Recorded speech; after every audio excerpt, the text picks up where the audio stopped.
Gutka PAN masala ban ಬಳಿಕ ಅಡಿಕೆ ರೈತರ ಆತಂಕ.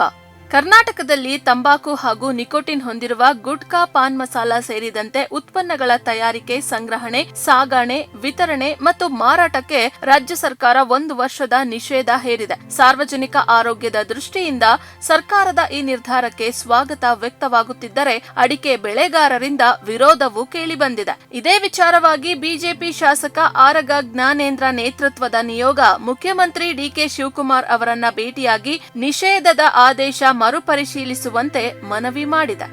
ತಂಬಾಕು ಮುಕ್ತ ಕರ್ನಾಟಕದತ್ತ ರಾಜ್ಯ ಸರ್ಕಾರ ಮಹತ್ವದ ಹೆಜ್ಜೆ ಇಟ್ಟಿದೆ. ತಂಬಾಕು ಅಥವಾ ನಿಕೋಟಿನ್ ಹೊಂದಿರುವ ಗುಟ್ಕಾ ಮತ್ತು ಪಾನ್ ಮಸಾಲಾ ಉತ್ಪನ್ನಗಳ ತಯಾರಿಕೆ, ಸಂಗ್ರಹಣೆ, ಸಾಗಣೆ, ವಿತರಣೆ ಮತ್ತು ಮಾರಾಟವನ್ನು 1 ವರ್ಷದ ಅವಧಿಗೆ ನಿಷೇಧಿಸಿ ಆಹಾರ ಸುರಕ್ಷತಾ ಇಲಾಖೆ ಆದೇಶ ಹೊರಡಿಸಿದೆ. ಈ ಆದೇಶ ಆಗಸ್ಟ್ 10ರಿಂದ ಜಾರಿಗೆ ಬಂದಿದೆ. ಸರ್ಕಾರದ ಈ ನಿರ್ಧಾರಕ್ಕೆ ಸಾರ್ವಜನಿಕರಿಂದ ಹಾಗೂ ಹಲವು ರಾಜಕೀಯ ನಾಯಕರಿಂದ ಬೆಂಬಲ ವ್ಯಕ್ತವಾಗಿದೆ. ಆರೋಗ್ಯದ ಮೇಲೆ ತಂಬಾಕು ಉತ್ಪನ್ನಗಳ ದುಷ್ಪರಿಣಾಮ ತಡೆಯುವುದು ಮತ್ತು ಅವುಗಳ ಬಳಕೆಯನ್ನು ನಿಯಂತ್ರಿಸುವುದು ನಿಷೇಧದ ಪ್ರಮುಖ ಉದ್ದೇಶವಾಗಿದೆ. ಆದರೆ ಸರ್ಕಾರದ ನಿರ್ಧಾರಕ್ಕೆ ಅಡಿಕೆ ಬೆಳೆಗಾರರಿಂದ ವಿರೋಧ ವ್ಯಕ್ತವಾಗಿದೆ.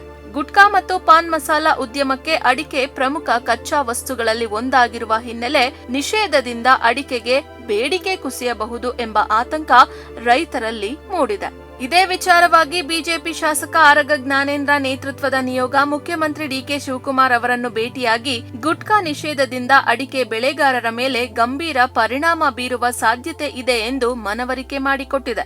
ರಾಜ್ಯದ ಹಲವು ಜಿಲ್ಲೆಗಳ ಲಕ್ಷಾಂತರ ರೈತರು ಅಡಿಕೆ ಬೆಳೆಯನ್ನೇ ಜೀವನೋಪಾಯವನ್ನಾಗಿ ಮಾಡಿಕೊಂಡಿದ್ದಾರೆ. ಹೀಗಾಗಿ ಸರ್ಕಾರ ನಿಷೇಧದ ಆದೇಶವನ್ನು ಮರುಪರಿಶೀಲಿಸಿ ರೈತರ ಹಿತ ಕಾಪಾಡಬೇಕು. ಅಡಿಕೆ ಬೆಳೆಗಾರರ ಹಿತ ಮತ್ತು ಸಾರ್ವಜನಿಕ ಆರೋಗ್ಯ ಇವೆರಡರ ನಡುವೆ ಸರ್ಕಾರ ಸಮತೋಲನ ಕಾಯ್ದುಕೊಳ್ಳಬೇಕು ಎಂಬ ಆಗ್ರಹ ಇದೀಗ ಕೇಳಿಬರುತ್ತಿದೆ. ಹೀಗಾಗಿ 1 ವರ್ಷದ ನಿಷೇಧ ಜಾರಿಯಾಗಿರುವ ಬೆನ್ನಲ್ಲೇ ಅಡಿಕೆ ಬೆಳೆಗಾರರ ಸಮಸ್ಯೆಗೆ ಸರ್ಕಾರ ಯಾವ ಪರಿಹಾರ ಕ್ರಮ ಕೈಗೊಳ್ಳಲಿದೆ ಎಂಬುದು ಕುತೂಹಲ ಮೂಡಿಸಿದೆ. ಒಟ್ಟಿನಲ್ಲಿ ಆರೋಗ್ಯ ರಕ್ಷಣೆಯ ಸರ್ಕಾರದ ನಿರ್ಧಾರಕ್ಕೆ ಒಂದು ಕಡೆ ಬೆಂಬಲ, ಅಡಿಕೆ ರೈತರ ಹಿತಕ್ಕಾಗಿ ಮತ್ತೊಂದು ಕಡೆ ವಿರೋಧ. ಈ ಎರಡೂ ವಿಚಾರಗಳ ನಡುವೆ ಕರ್ನಾಟಕದ ಗುಟ್ಕಾ ಪಾನ್ ಮಸಾಲಾ ನಿಷೇಧ ಈಗ ಮಹತ್ವದ ಚರ್ಚೆಗೆ ಕಾರಣವಾಗಿದೆ.